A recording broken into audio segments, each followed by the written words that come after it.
give some folks a chance to. Looks like we're live again. Good deal. Yeah, I'm not really sure why we weren't, but that's the way it happens sometimes. So before we were let's see. I'm gonna check our.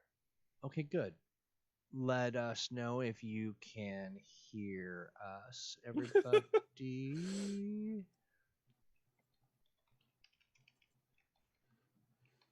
I'm actually keeping an scorecard because I'm going through and listening to all of this. How are you doing on it? I'm not doing well. I'm big scores. So before we were so rudely interrupted by whatever that hiccup was. Oh no, you vanished. Oh, hello. Owen has transformed into oh, look at that kitty. All right, so what is the name of that cat? All right, so that is Alphonse Lord Tubbington of Sausage on Chonk, Order of the Big Biter. Oh, well, distinguished gentleman, I see. Doing the thing that cats like to do. And he has attacked my computer. All of the technical issues today are Owen's cat's fault.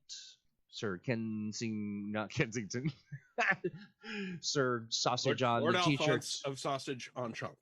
Sausage on Chonk. That's a very, very nice title.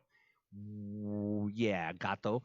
And all right, so we were talking about, frankly, I can't think of anything but your subterranean pals that you're hanging out with. I wonder what,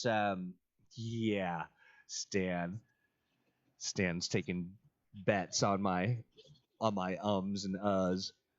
We'll see how it goes. But you have this skill, this ability. It's really remarkable.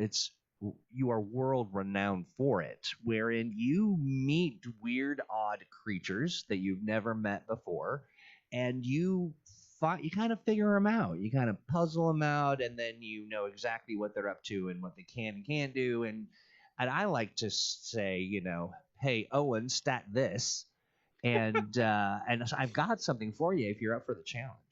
Okay, let's see it. All right, let's see. If I do all of this right, then we will be both talking and seeing it. Folks in chat right do here. Nice, very nice. Okay, I will admit that I made this. We do have some VIP pieces of art that we're kind of holding back, but I happen to have this one ready to go. Now, can everybody hear what I am saying? And Owen, say something. Yeah, I'm glad that you can. I just want to make sure that everyone in the world can hear us as well as I change the screen. But take a look. What do you think? I think we need to take away your Photoshop privileges. Okay, so what we have here is very, very clearly a warm boy. Sorry. Two-headed hellhound, but one of the heads is coming out of its butt. Sure. Which, someone said a warm boy. So I am going to, as a working title, refer to that as Sir Buddhist, which is obviously not the permanent name.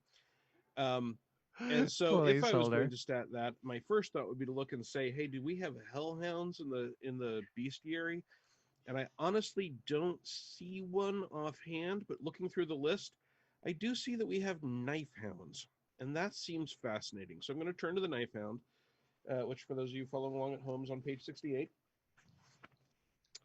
And the Knifehound is a dire wolf creature, basically. And it's a minor threat, and I'm okay with this thing as a minor threat. Now you could take something more dangerous and upgrade it if you were so inclined, but so I mean it's got a decent accuracy and decent constitution and a good fighting score, and then you look at its special qualities and it's got favored stunts, armored, knife fangs, and pack advantage.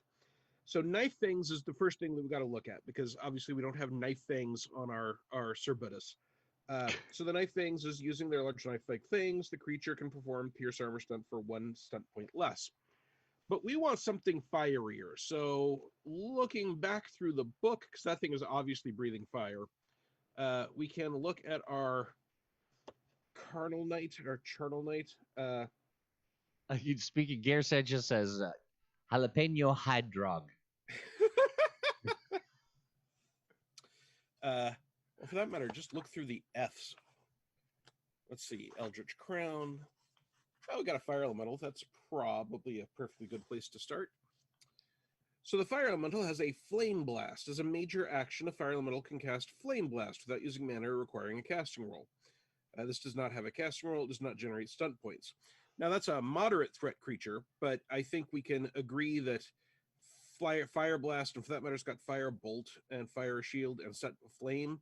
Those look like things that we could port over onto the Knifehound to have a more similar creature. So we can keep armored.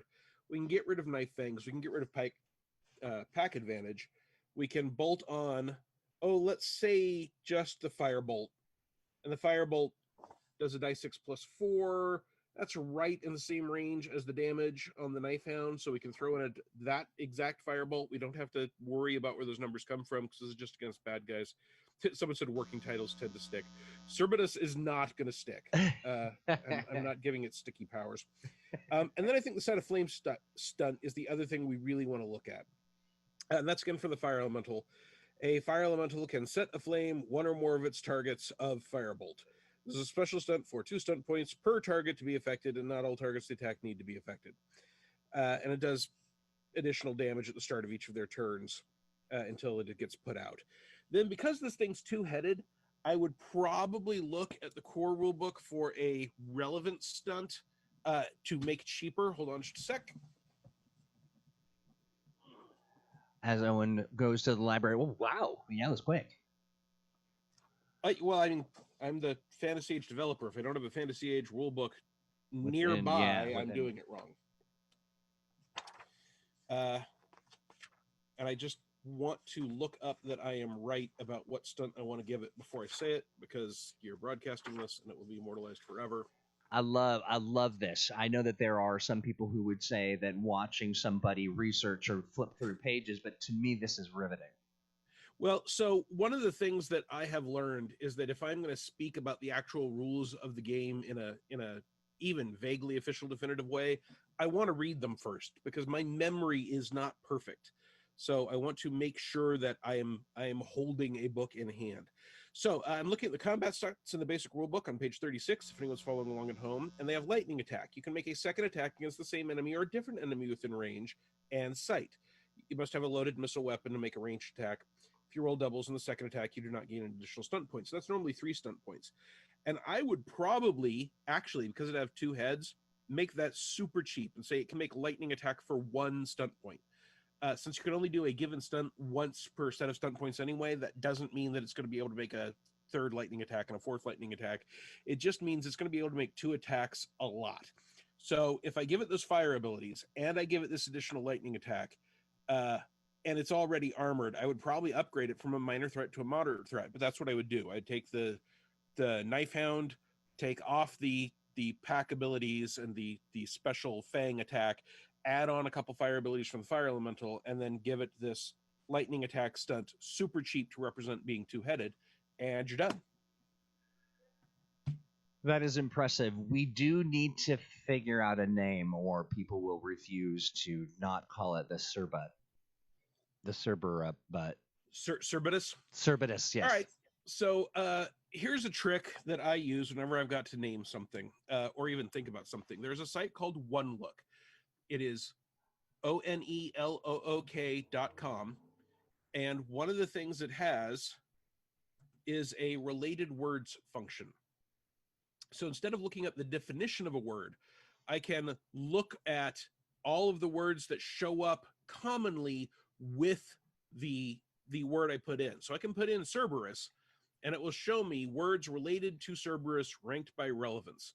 So you've got gatekeeper and motion picture and Pavarotti, and it doesn't tell you what any of those things are for, but it gives you a list of things I can look at to see if any of them end up sparking an idea. Well, I want to throw this in here. Rain says Sulphur Hound. Sulphur Hound's great. That's really evocative. I like Sulphur Hound. And there I are like also that the fact other that multi-headed dogs. I like the fact that because this particular beast doesn't have a butt, that maybe it just farts out of its mouth all day long. A mouth is a Yes, well, you would like that, but I'm not at all happy about that. see. I bring a certain lowering of the bar, if you will, to this whole production. But I also might go back all the way to mythology and note that while we might want to do Cerberus, there is also a Greek multi-headed canine monster named Orthrus. Orthrus. That does not show up as often in role-playing games, so I might go with an Orthrus, or I might try and combine that with sulfur and have a Sulphurothrus. Sulphurosaurus. I like it. It's got a good mouthfeel. It doesn't. So those are, I mean, again, without putting any officialness on what we're going to call the flame breathing butthead dog. Those are the processes I use if I am looking to name a creature. Honestly, love it. Of everything that we came up with here, Sulphur Hound is my favorite. I really like Sulphur Hound too, but I feel like that has a certain staying power that I appreciate. I wonder too, these things. It is. I don't know. I know this is probably unfair to ask you, and I'm doing it, on a live stream. But where are you bad at this stuff? Like, where's the thing that you're bad at here? I keep trying to throw curveballs at you. I keep trying to, have fun, kind of mech around, and you are just too friggin' good. It's, what's the thing that makes you, standing up monsters. That's my bread and butter. I just sent you over our company Slack. Another person watching who happens to be my wife, LJ Stephens, just did a "Hey Owen, stat this logo" that I want you to see, because we end up with art and graphic design out of this show a lot. We really do, and we will actually we will utilize it. We will utilize it, and I'm gonna swap over here so that people can see your face. So, quick story time. When I started working for Wizards of the Coast on the Star Wars line, one day Dave Gross came down the stairs from the periodical department, and he had all of these sheets of paper. And he said, so this person has sent in all these starship drawings for Star Wars-like starships. And that person, by the way, was Jeff Carlisle. So I got to work on some of his early Star Wars art, and he's an amazing artist, and you should look him up and give him money. And he said, I want to do an article for these, but you would have to write stats and new starships, and they would have to be things that there was a reason why they weren't super common in the Star Wars universe, but we would get to use these illustrations, and you would write to the illos. Is that something you think you can do? And I was like, oh yeah, I'd love to do that. And I was super excited because it is one realm of official and making up stats and stories and connecting them and putting them in universe. That's the sort of thing I did for fun. And I knew that this was going to have to be something I did in addition to my normal workload, right? I didn't work for the periodical department, but I was super excited about it. And then Dave said, okay, great, I'll get you a contract. And I just blinked and stared at him. It was like a contract? Why a contract? He said, well, we have to have a contract so we can pay you. Oh, you're going to pay me? I get to come up with cool semi-official Star Wars stuff and you're going to pay me for it? Oh, sure. Yeah. It's probably going to have like a deadline and stuff too. And it's like, yeah, and a word count. And someone put a link to Jeff Carlisle's art in the Facebook stream. And I Thank you, appreciate Jonesy. It's jeffcarlisle.com. He's also a great person, but an amazing artist. And there's a spectacular piece of art of his just at that link that has 8 million geek references in it. So I recommend people go check it out. So I was way back more than 20 years ago, taking a piece of art and statting it up was already the kind of thing I did for fun.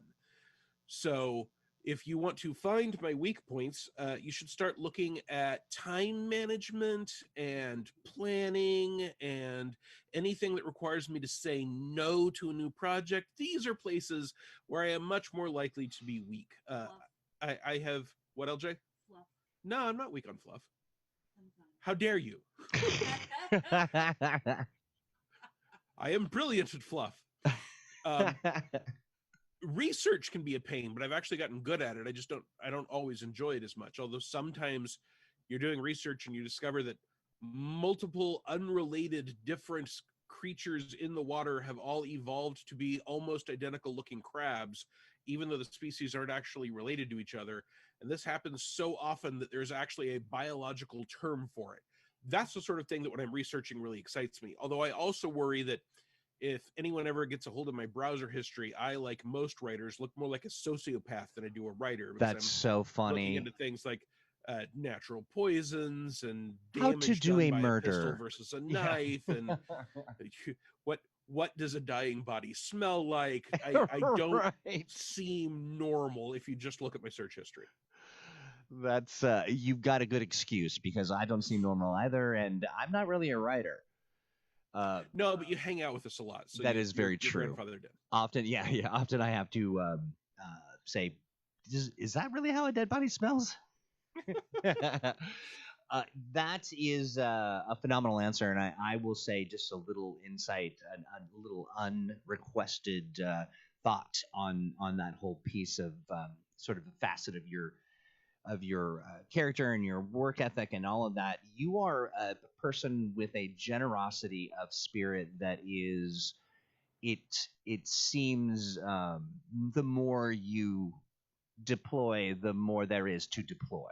You are just somebody who really resonates and connects with people, and I can see you getting into a little bit of a jackpot when you're like, I want to talk with people, or you want to, having discovered this, I don't know what you're talking about, the matrilineage of tortoises or something, and you get, and you want to tell someone about that, and you share it with joy and with connection. You are not, one of the things I really like about your particular kind of smarts is that you're not a well actually guy. You interact with everybody.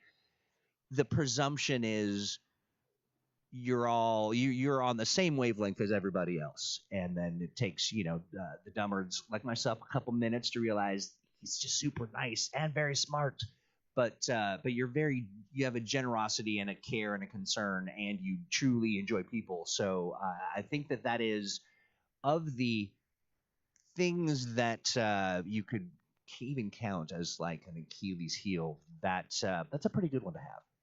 I'm going to tell a story on myself about being a well actually guy. When my wife and I were dating before we were married, she and I were having a conversation. I don't even remember what it was about. And she turned to me and said, "Why do you think I'm stupid?"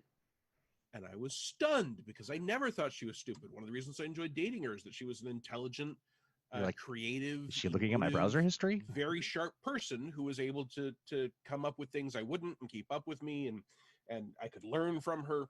And so I was just flabbergasted. And I said, I don't think you're stupid. She said, "Okay, then why are you treating me like I'm stupid?"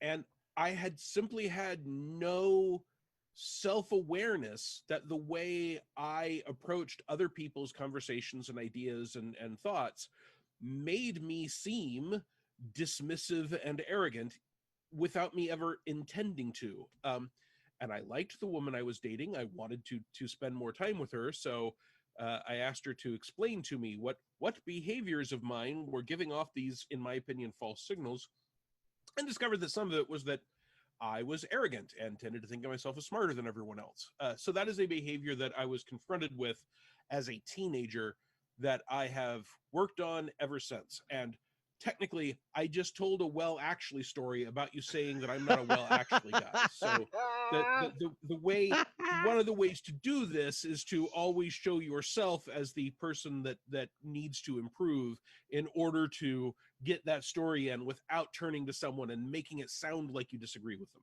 That is an important bit of just life advice. I think that you have provided both a mechanism for which to help those who are gifted in the brain matters and also interested in speaking and talking with people, and sometimes those things get a little mixed up. And I appreciate that. I definitely do. I also think that you are a lucky man. Sounds. I've yet to meet your wife, but I have a feeling that we will get along just fine. Yeah, technically, you all have been in the same room, but that room was the dealer's hall at GenCon. So, That is who did this? so that's from Stan. Stan, you're so Again, good. Stan has given us a piece of art for our Sulphur Hound. So okay, yeah, I love it. I love it. But we're okay. I don't remember. I honestly, what could I remember from any of that time? It feels like a different again, life. it's GenCon, and the dealer's hall is the size of a small city. So That is true. That is very true. I don't promise you were within 100 feet of each other. You were just in the same room. Well, so we were at the very least walking through and/or breathing the same air, along with 50,000 other people. Yeah. Sure, sure. And this is good stuff. I really do like this on the fly art expertise that comes. It is some of my favorite. Turns out that I am blessed to know some amazingly creative, giving, fast, funny people, and sometimes out of the kindness of their hearts, they will try and boost up my viewership numbers. And if they happen to be wanting to do a warm up or a sketch or something comes to mind, they will share. So I appreciate that very much. Me too. It has always been the case that one of the advantages of being anywhere in my orbit when I'm telling a story is that smarter, more interesting people will sit around and share as well. So I I can definitely be the gateway to access to better people. I think that it is a mutual admiration society. I think that people that like to play and have fun find people that like to play and have fun. And there's nothing more fun and also more serious than tabletop roleplay. So you attract a certain. People take it so seriously and are so vicious about it because the stakes are so low. That's right. that's t-shirt worthy or something. I don't know what, but we're gonna get a pull quote or we're gonna do something. But yeah, I'm loving it.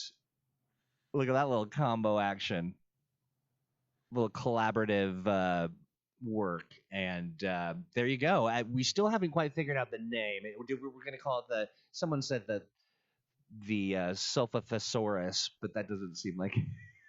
So far, Sulphur Hound remains my personal favorite. I think so too. But I tell you what, one of the things that I want to note is that there is now a Mutants and Masterminds Patreon. So anyone who is, and we obviously had Mutants and Masterminds fans here, but I'm just saying, if at some point we decide to do a age system or fantasy age Patreon, you all will have to let us know if you want to see us actually take some of this art and slap names and stats on it and actually let you have these ridiculous monstrosities to play with in your own games. And we'll cut some sort of deal with the artists for being able to use their art. But so just in case you don't do Mutants and Masterminds Monday, it's patreon.com/mutants and masterminds. And that is a great opportunity to get input into what Mutants and Masterminds is doing. And if it is a big hit, we will obviously be looking at doing one for other game systems if this one is successful and popular and makes it money. And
Yeah, no, it's great.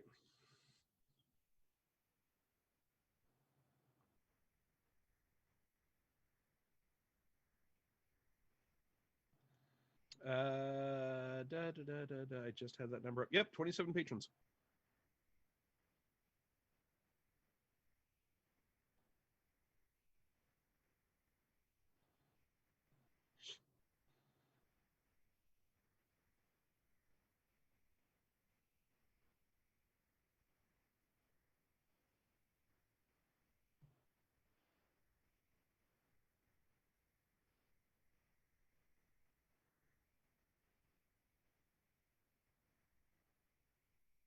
Oh,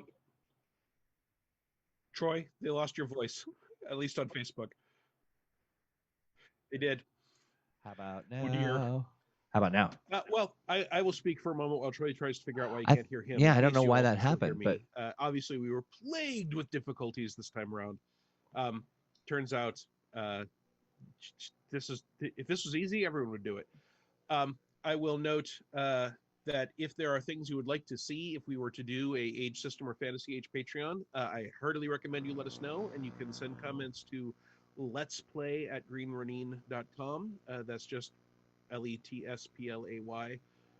And apparently Troy is back now. Great. yeah, weird. So, I don't know what happened. I'm literally just my voice was overpowered. Sometimes because I use my voice so much, it's like I've got a real voice six pack. Choice's voice had become a killing word. I love it. Owen, we have had some fun today. I am continually impressed, and it's a joy to hang out and do this with you every Thursday, 2 p.m. Pacific. Also, thanks to everybody who hangs out and has fun with us. Thank you to our artists. Thank you to everybody who is showing love and being so supportive. We really look forward to the coming, I'll say, days, because there's just good things happening, and you can measure anything in days, really. I mean, we're both days old, so The anything last of the dinosaurs died days ago. just days ago. Anything that you would like to say before we bid our friends, our Thursdalians, adieu? Just remember, if you've got comments, questions, pictures of things you want to see me stat up, send all that information to Troy at let's play at greenranine.com. Fantastic. Thank you, everybody, for your patience. And I can honestly say that the tech stuff today was not about me. My game's on point right now. But, or maybe it was. Who knows? Who knows what I'm breaking? I don't know what I don't know. Thank you, everybody. We will see you. Join us Monday for Mutants and Masterminds Monday with Crystal and Steve, and we will be, talking all kinds of good stuff. Give you a Patreon report, and you should get over there to patreon.com/mutants and masterminds, and we will see you next Thursday for ThursdAGE with Owen KC Stephens. Thanks, Owen.